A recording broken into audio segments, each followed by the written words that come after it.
Yeşil Sol Parti 10 yılını geride bırakan bir siyasi parti. 10 yıllık siyasi çalışmaları kapsamında da aslında bileşen hukuku çerçevesinde Halkların Demokratik Partisi'nin bir bileşeni olarak hem özgün faaliyetlerini hem de bileşen olma hukukundan kaynaklı olarak ortak faaliyetlerini yürüttü. Yeşil Sol Parti aslında parti politikaları açısından en belirgin şey 4 adalet kavramı üzerinden yürütüyor. Birincisi aslında kapitalist ve endüstriyel sömürü sistemi karşısında derinleşen bir yoksulluk, işsizlik ve gelir dağılımında çok ciddi bir eşitsizlik var. Bu kapsamda aslında çözüm önerisi olarak da bir iktisadi adalet politikasını esas alıyor. Diğer bir bağlamda yine kapitalist ve endüstriyel büyüme ve kalkınma kapsamında canlı ve doğa hayatının ciddi yaşadığı bir tahribat var. İklim değişikliği ve ekosistemdeki yıkıma dönük olarak da aslında çevre ve iklim adaletini savunuyor. Yine tanınma adaleti bağlamında Türkiye'de özellikle farklı etnik ve inançsal kimliklerin, farklı cinsel kimliklerin tanınması konusunda da bir tanınma adaleti politikasını izliyor. Yine en önemli başlıklarından birisi de aslında katılım adaleti. Özellikle siyasal çoğunluğun önündeki yasal, kültürel, fiili bütün engeller kapsamında Türkiye'nin içinde barındırdığı bütün çoğulcu yapıların, işte farklı etnik kimliklerin, inançsal kimliklerin siyasal hayata kavuşabilmesini, dahil olabilmesini ve aslında demokratik siyasetin zeminini. Bu 4 adalet bağlamı Türkiye'de toplumsal adaletin tesisi açısından çok kıymetli bir yerde duruyor. Biz de bütün politikalarımızı aslında bu 4 adalet kavramı hayata geçirilmesi üzerinden planlıyoruz. Yeşil Sol Parti seçim çalışmalarını 10 yıl boyunca, ki neredeyse 10 yılla çok ciddi 8-9 tane seçim geçirdi Türkiye. Bütün seçim faaliyetlerini HDP içerisinde, yani HDP'nin bileşen hukukunda belli bir konsensüsle yürüttü. Ama son dönemlerde özellikle tek adam rejimiyle birlikte açığa çıkan ciddi bir demokratik siyasete ciddi bir saldırı var. HDP başta olmak üzere demokratik siyaseti savunan bütün siyasi partiler, toplumsal kesimler ve çevreler bir abluk altına alınmaya çalışıldı. Bu süreç bağlamında aslında biz yaklaşık 1,5 yıl önce hem demokratik siyasetin daha güçlü hayat bulması hem de demokratik siyasetin olması gerektiği seviyeye kavuşması açısından bir karar aldık. Bu kararımız gereği de aslında yaygın bir örgütlenme gerçekleştirdik.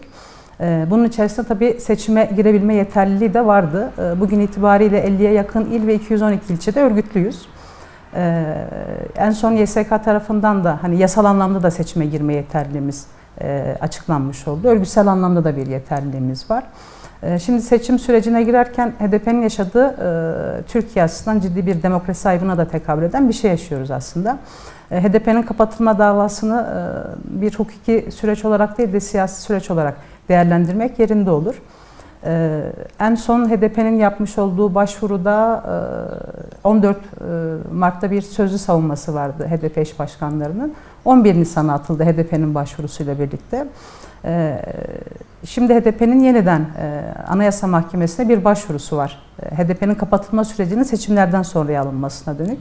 Bunu önemsiyoruz ve Anayasa Mahkemesi'nin aslında bu konuda vereceği kararın da Türkiye'deki demokrasi ve demokratik siyaset açısından kıymetli olduğunu düşünüyoruz. 7 Haziran 2015 seçimlerinde aslında HDP'nin Türkiye adına, Türkiye'deki halklar, farklılıklar ve çoğulcu, katılımcı demokrasi adına kazanmış olduğu başarı, HDP'nin bugün karşılaştığı kapatma da dahil olmak üzere bütün saldırıların temelini oluşturuyor. Belki şunu demek yerinde olur, bugün yaşamak zorunda bırakıldığımız tek adam rejimini engelleyen format aslında HDP 7 Haziran 2015 seçimlerinde yaşamıştı. Ama 1 Kasım seçimleriyle birlikte durum daha farklı bir hal aldı ne yazık ki. Siyaset tamamen tek adam rejiminin her türlü saldırısıyla bir abluk altına girmiş oldu. Şimdi HDP seçime girerken nasıl bir yol izleyeceği tartışmasını hem bileşenleriyle hem de ittifak güçleriyle yürütüyor. PM toplantısında ağırlıklı karar olarak Yeşil Sol Parti ile girme eğilimi açığa çıktı. Bugün MYK toplantıları var. Orada da bir değerlendirme olacak. Bu kararın ittifakla da ortaklaşması gerekiyor. Çünkü tek adam rejiminin mevcut saldırıları karşısında yaklaşık 1 yıl aşkın bir süredir bizim HDP ismiyle içinde yer aldığımız Türkiye'de sadece bir seçim ittifakı değil, bir mücadele ittifakı olarak kendisini ifade eden Emek ve Özgürlük İttifakı var. Dolayısıyla ilgili bütün kurumların ortak kararını önemli buluyoruz.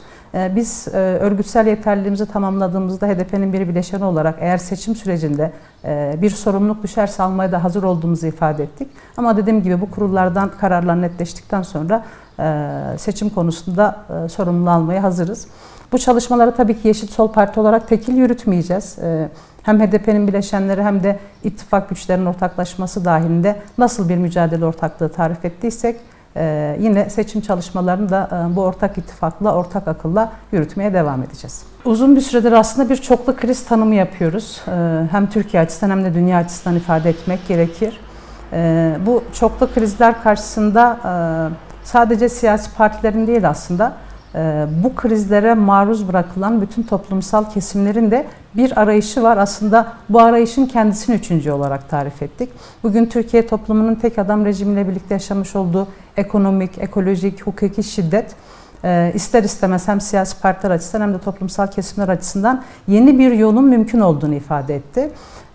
Sistem dışı aslında mevcut sistemin dayattıklarına karşı sistem dışı bir arayışta ifade ediyor. Bizim açımızdan bir siyasetin yaşam bulması onun ne kadar toplumla bütünleştiğiyle alakalı bir durum. Bugün AKP-MHP ittifakının özellikle 20 yılda yürütmüş olduğu politikalar toplumda şöyle bir yakınlaşmaya, şöyle bir ortaklaşmaya sebebiyet verdi.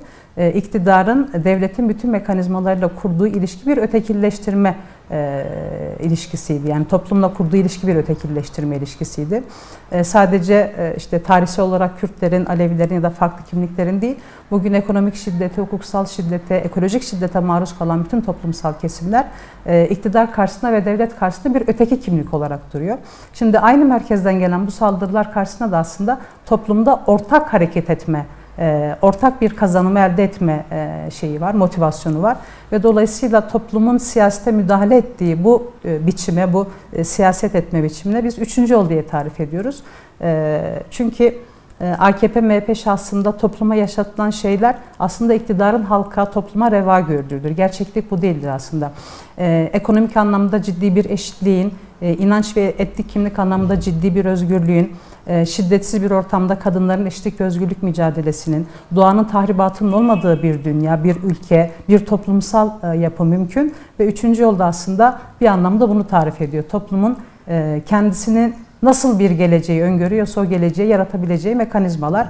Belki özü itibariyle aslında toplumun siyasete, siyasetin de bütün mekanizmalarıyla topluma aktığı bir yol tarif ediyoruz. HDP ile birlikte biz de aslında üçüncü yolun savunucusu olarak kendimizi siyasetten ifade ediyoruz, politik olarak da o hattayız. Bunun imkanları var mı? Var. Türkiye'de toplumdaki açığa çıkan en büyük talebin bir değişim talebi olduğunu gözlemleyebiliyoruz. Bu değişim talebi